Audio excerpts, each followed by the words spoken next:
வணக்கம் மக்களே, சற்றுமுன் கிடைத்த தகவல் ஒன்றை பார்க்க போகிறோம். இராணுவ வீரர்கள் என்ன எல்லையில் சண்டையா போட்டாங்க, அவர்களுக்கு எதுக்கு பாராட்டு? செல்லூர் ராஜு திடீர் தகவல். இந்த ஒரு தகவலை பற்றி தான் நாம் பார்க்க போகிறோம். தகவலை பார்ப்பதற்கு முன்னதாக நீங்கள் நம்மளுடைய சேனலுக்கு புதிய பார்வையாளர்களாக இருந்தீர்கள் என்றால் மறக்காமல் நம்மளுடைய சேனலை சப்ஸ்கிரைப் செய்து வைத்துக் கொள்ளுங்கள் மக்களே. இராணுவத்திற்கு உபகரணங்களை வாங்கி கொடுத்த பிரதமரை முதலில் பாராட்ட வேண்டும் என முன்னாள் அமைச்சர் செல்லூர் ராஜு கூறியுள்ளார். மதுரை விளாங்குடி பகுதியில் அதிமுக முன்னாள் அமைச்சர் செல்லூர் ராஜு தலைமையில் விளாங்குடி பகுதியில் செயலாளர் ஏற்பாட்டில் பொதுமக்களுக்கு நீர் மோர் பந்தல் வழங்கும் விழா நடைபெற்றது. தொடர்ந்து செய்தியாளர்களை சந்தித்த செல்லூர் ராஜு, ஒவ்வொரு இந்தியரும் பிரதமருக்கு மத்திய அமைச்சருக்கும் நன்றி தெரிவிக்க வேண்டும். அனுபவம் என்ற சொல்லீர்களே.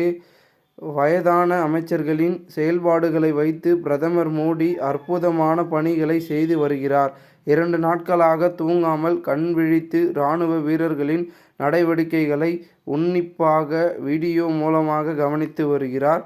இப்படி ஒரு பிரதமரை பெற்றதற்கு இந்தியா மக்கள் உண்மையிலேயே பெருமைப்பட வேண்டும். திமுக சார்பில் இராணுவ வீரர்கள் பாராட்டு தெரிவிக்க ஊர்வலம் நடத்துவது நாடகம். இராணுவத்திற்கு தேவையான தொழில்நுட்பங்களையும் தேவையான கருவிகளையும் கேட்டு வாங்கிய பாதுகாப்புத்துறை அமைச்சர் ராஜ்நாத் சிங் மற்றும் உள்துறை அமைச்சர்கள்தான் அதனை இராணுவத்திற்கு வாங்கி கொடுத்தது மத்திய அரசு. முதலில் பாராட்ட வேண்டியது பிரதமரையும் அமைச்சரையும், அதற்குள் இராணுவ வீரர்களுக்கு பாராட்டு என திமுகவினர் நாடகமாடுகிறது. இதே முதல்வரை அடுத்த செக்டாரி தமிழக செயலாளர்கள் அதிகாரிகளும் பாராட்டு விழா நடத்தினால் ஏற்றுக்கொள்வார்களா? அது மட்டும் இல்லாமல் அர்த்தம் கெட்ட நாடகமாக திமுகவினர் இராணுவ வீரர்களுக்கு பாராட்டு விழா என நாடகமாடி வருகிறது. இராணுவ வீரர்கள் என்ன எல்லையில் சண்டையா போட்டாங்க? எல்லாம் பிரதமர் மோடி அமைச்சர்களோட ஐடியா. இராணுவ வீரர்கள் எதுக்கு பாராட்டு?